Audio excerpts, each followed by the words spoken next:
Starks, and I'm a senior game designer on WildStar. Cool.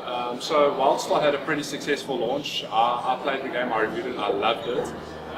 Has your player base, kind of grown, or is it the same? Is it dwindled? Oh, sure. Okay, so yeah, we had a really exciting launch. We're super pleased. It kind of exceeded our expectations, and also it's just really, exciting and rewarding to finally have players in the game, and having them enjoy it, giving us feedback, things like that. But we're extremely pleased, and we have a very healthy and enthusiastic community. Yeah. Okay, so WildStar is subscription based, but there is the option to farm platinum, and you can convert that platinum to cred. It is, yeah. Do you find a lot of people do that, or is your subscription base still pretty solid? People actually paying money to play? Yeah, so we do of course have people subscribing to the game, and we also offer our system called Cred, which allows you to purchase. One player can purchase in-game subscription time and then exchange it in-game for in-game currency. So some players are able to farm our in-game gold and then exchange it for cred, which gives them free playtime. And we do have some players that are doing that, and they're supplementing or replacing their subscription with that model.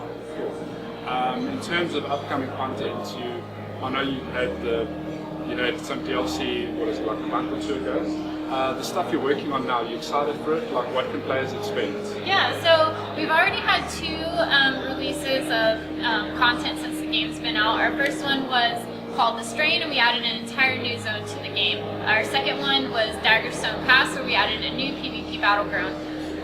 Our third one that we're looking forward to coming up shortly is called The Defile. We're adding another new game to the zone, and The Defile is kind of the culmination of everything that the world story experience has been building to, the story of Nexus. What happened to the Elven? Why did they disappear? And what were they doing before they disappeared thousands of years ago? There's lots and lots and lots of stuff to explore in that game. One thing I was actually chatting to Nick.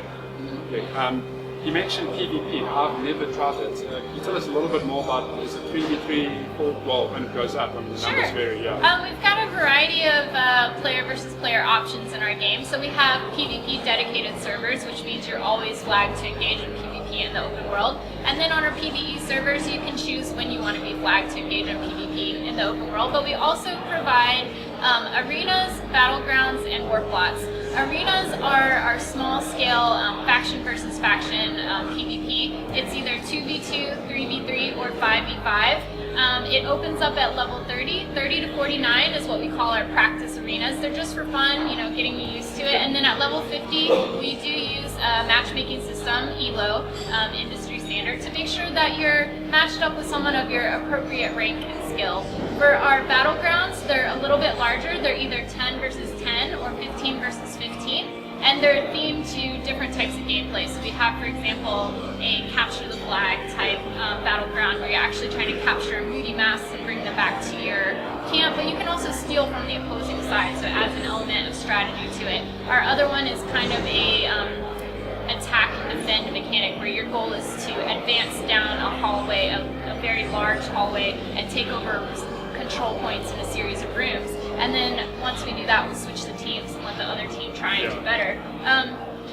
The one that we just released lately, Daggerstone Pass, is kind of a sabotage type mechanic. You have bombs that you can use against your opponents, but they might also go off against you. And then lastly, we have war plots, which is kind of our epic version of PvP. It's 40 players versus 40 players, and it's kind of, you take this customizable fortress of death using our housing technology. You can actually purchase a war plot, customize it however you want, and we have defensive and offensive plugs. We have, you can place landmines around, and then 2 war plots can actually go up against each other, and your goal is just to demolish the opposing team's war plot. Yeah. Very good, sounds awesome. So, lots of options. Yeah, there's lots of options to play with friends, basically. Yeah.